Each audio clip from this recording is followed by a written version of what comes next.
hujan. Kandungan titik-titik air dalam awan semakin lama semakin tinggi. Apabila awan sudah tidak mampu lagi menampung titik-titik air karena sudah cukup banyak, maka akan dijatuhkan kembali ke permukaan bumi dalam bentuk hujan atau presipitasi.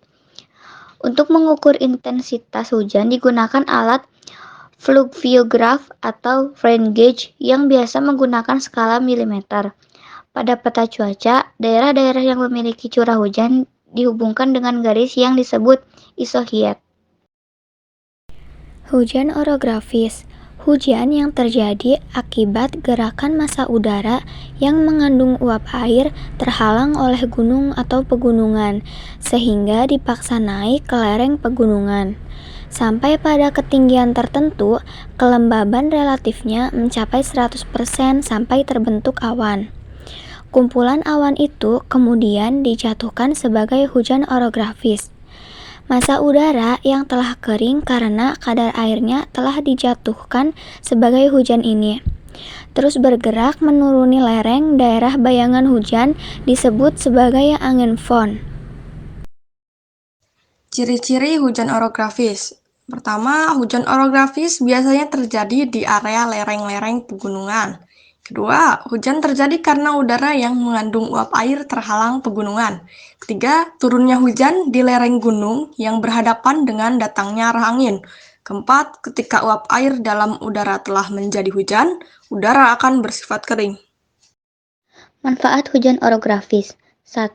Memperbaiki kualitas udara yang berada di sekitar lokasi hujan. 2. Mengurangi tingkat polusi udara. 3.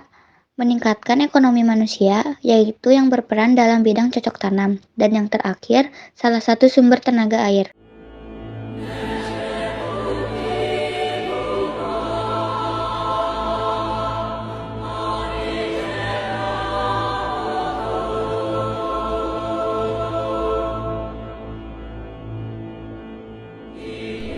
Hujan zenital. Jenis hujan yang terjadi akibat massa udara yang banyak mengandung uap air naik secara vertikal. Pada daerah ini, awan terbentuk akibat pemanasan materi, sehingga terjadi kenaikan massa udara ke atmosfer secara vertikal. Sampai pada ketinggian tertentu, kelembaban relatifnya mencapai 100%. Kumpulan awan ini kemudian dijatuhkan sebagai hujan konveksi. Jenis hujan ini banyak terjadi di daerah doldrum, antara 10 derajat lintang utara sampai 10 derajat lintang selatan, di mana massa angin pasat naik secara vertikal. Ciri-ciri hujan zenital.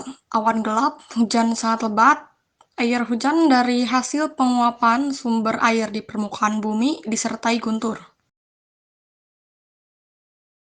Manfaat hujan zenital. 1. Membebaskan awan dari kandungan uap air. 2. Menambah volume air.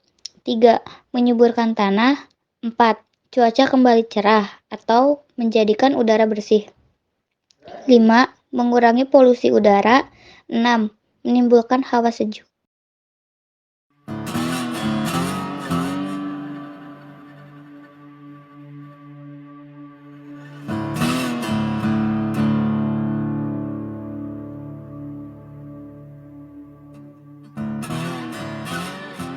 Hujan frontal. Jenis hujan yang terjadi akibat pertemuan massa udara panas dengan massa udara dingin. Akibat pertemuan massa udara yang berbeda temperaturnya, maka pada bidang frontnya terjadi kondensasi dan terbentuk awan badai siklon. Kemudian dijatuhkan sebagai hujan frontal. Jenis hujan ini terjadi di daerah lintang sedang, antara 35 derajat lintang utara sampai 65 derajat lintang utara, dan 35 derajat lintang selatan sampai 65 derajat lintang selatan. Akibat pertemuan massa udara panas atau angin barat dan massa udara kutub atau angin timur. Ciri-ciri hujan frontal. yaitu terjadi di daerah front. Daerah front ialah wilayah di mana terjadi pertemuan dua massa udara, yakni panas dan dingin. Kedua, terjadi karena massa udara panas dan dingin. Hujan front bisa saja terjadi di wilayah beriklim tropis. Hal tersebut menyebabkan fenomena hujan es.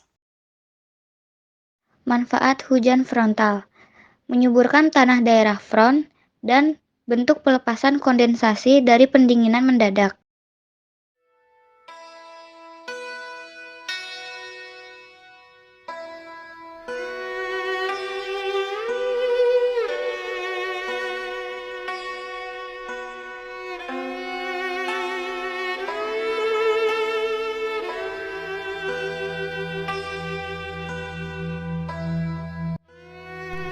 Klasifikasi iklim Junghun. Seorang ahli botani dari Belanda bernama Junghun membuat penggolongan iklim khususnya di negara Indonesia, terutama di Pulau Jawa berdasarkan pada garis ketinggian. Indikasi tipe iklim adalah jenis tumbuhan yang cocok hidup pada suatu kawasan pada ketinggian dan suhu tertentu. Jadi, dasar klasifikasi iklim Junghun ialah ketinggian tempat, suhu udara, dan vegetasi yang tumbuh di tempat itu. Junghun membagi 5 wilayah iklim berdasarkan ketinggian tempat di atas permukaan laut. Wilayah iklim, yaitu zona iklim panas, berada di ketinggian 0 sampai 600 mdpl. Zona iklim sedang berada di ketinggian 600 sampai 1500 mdpl. Zona iklim sejuk berada di ketinggian 1500 sampai 2500 mdpl. Zona iklim dingin berada di ketinggian 2500 sampai 4000 mdpl. Zona iklim salju tropis berada di ketinggian lebih dari 4000 mdpl.